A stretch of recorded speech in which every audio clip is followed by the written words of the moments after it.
बिस्मिल्लाहिर्रहमानिर्रहीम। अस्सलाम वालेकुम डियर स्टूडेंट्स। आज के इस लेक्चर में हम पढ़ेंगे व्हाट इज सीक्वेंस।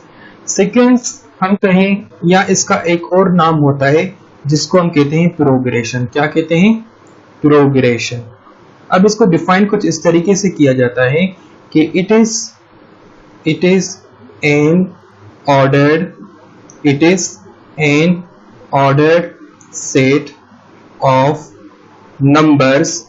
अब कौन से नंबर्स? वो नंबर्स रियल भी हो सकते हैं, वो नंबर्स कॉम्प्लेक्स भी हो सकते हैं। ओके, कॉम्प्लेक्स और real numbers formed by definite rule.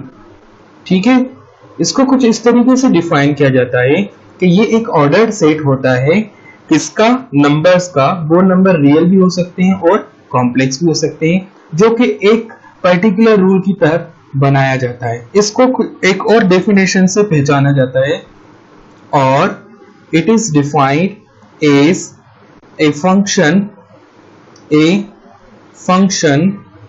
F. ठीक है, एक फंक्शन है F from natural number N to real और complex numbers is called a sequence। इसकी दूसरी डेफिनेशन ये है कि ये एक ऐसा फंक्शन है जिसकी डोमेन सारे नेचुरल नंबर होते हैं और जिसकी रेंज क्या होती है? या तो रियल नंबर होते हैं या तो कॉम्प्लेक्स नंबर्स होते हैं। ठीक है, अब हम दो एग्जांपल्स ले रहे हैं। देखिए, फॉर एग्जांपल हम पिक कर रहे हैं एग्जांपल नंबर 1। अब एग्जांपल नंबर 1 देख रहे हैं। फॉर एग्जांपल हमारे पास एक सीक्वेंस है 3, 7, 11, 15 अप टू इसका जो जनरल फॉर्म होता है ये होता है 4n-1। ये इसका जनरल फॉर्म होता है जो कि फार्मूला होता है। अब ये कैसे बनता है जनरल फॉर्म? अब हम इस डेफिनेशन के तहत देखते हैं। फॉर एग्जांपल अब हम कह रहे थे कि ये एक ऐसा फंक्शन है जिसकी डोमेन क्या है? नेचुरल नंबर है और रेंज क्या है? रियल या कॉम्प्लेक्स नंबर्स है। ओके, अगर हम इस डेफिनेशन के तहत इसको सॉल्व करें तो सबसे पहले हम क्या करेंगे? एक क्या बनाएंगे? डोमेन बनाएंगे। इसकी डोमेन क्या होगी?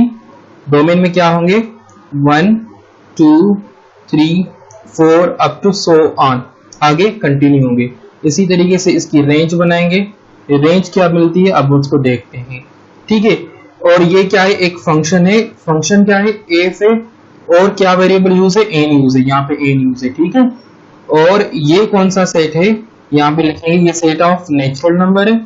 ठीक है, और ये कौन सा फंक्शन अप्लाई हो रहा है? यहाँ पे 4n-1 अप्लाई हो रहा है। ठीक है, अब यहाँ पे करना कैसे? अब देखिए, फंक्शन एंड लिमिट्स वाले चैप्टर में भी पढ़ा था हमने कि यहाँ पे 4n-1 है। यहाँ पे 4n-1।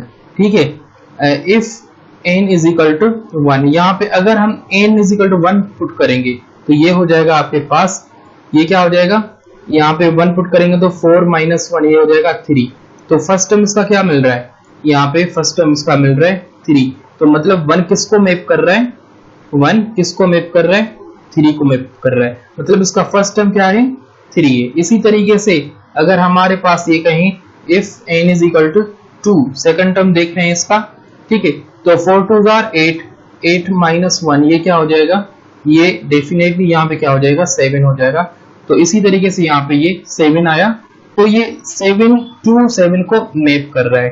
ठीक है, इसी तरीके से थर्ड टर्म अगर इसका फाइंड करेंगे, थर्ड टर्म आपको मिलेगा 11। ठीक है, इसी तरीके से अगर फोर्थ टर्म फाइंड करेंगे, फोर्थ टर्म मिलेगा आपको 15, और ये सीरीज आगे और ये सीक्वेंस आगे कंटिन्यू होगी।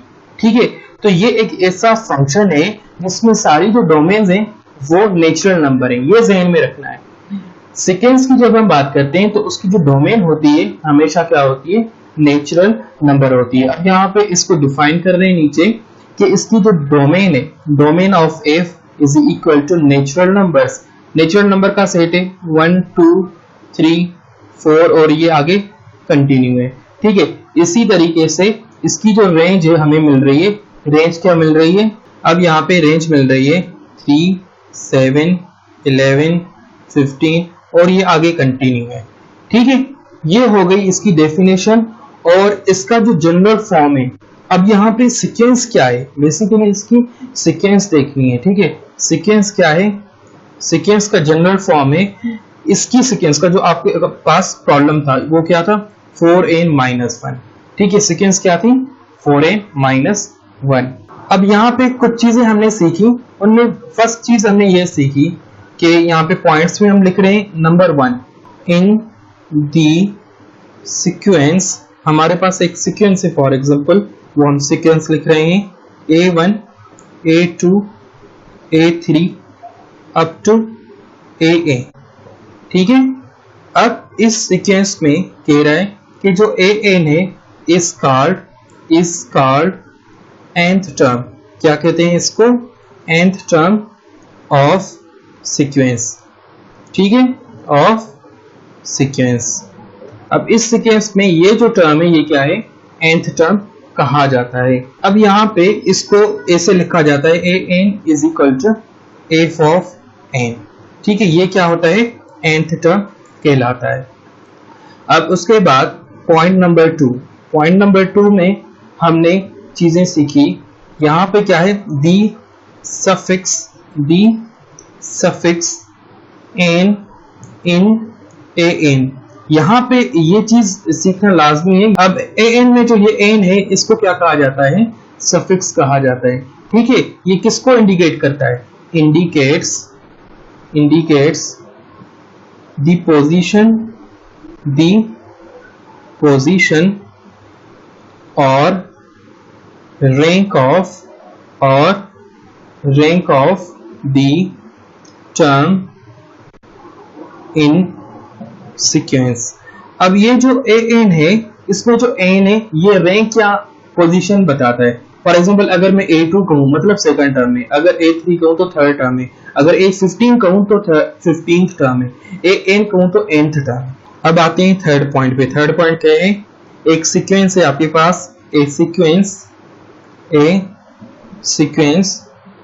Is finite if it has limited number of terms, ठीक है।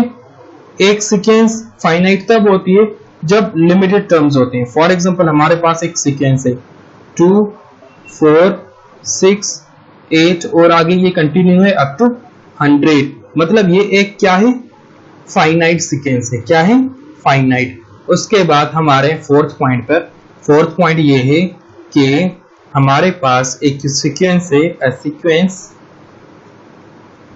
Is infinite if it has unlimited number of terms, क्या हो उसमें, अनलिमिटेड नंबर ऑफ टर्म्स हो। अब फॉर एग्जांपल हमारे पास एक सीक्वेंस है 1 2 3 4 अप टू सो ऑन, मतलब ये जो सीक्वेंस है क्या है, इनफाइनाइट सीक्वेंस है, ठीक है। अच्छा, उसके बाद नंबर 5th पॉइंट है। नंबर 5th पॉइंट बहुत इंपॉर्टेंट है, ये आपके एप्टीट्यूड टेस्ट में भी आती रहती है। ये पूछा जाता है an infinite sequence has no last term. ये चीज ध्यान में रखनी है कि जो भी इनफाइनाइट सीक्वेंस होती है उसमें कोई भी लास्ट टर्म नहीं होता है। तो आज के लेक्चर के लिए इतना ही। नेक्स्ट चीजें हम डिस्कस करेंगे नेक्स्ट लेक्चर में। तब तक अल्लाह हाफिज।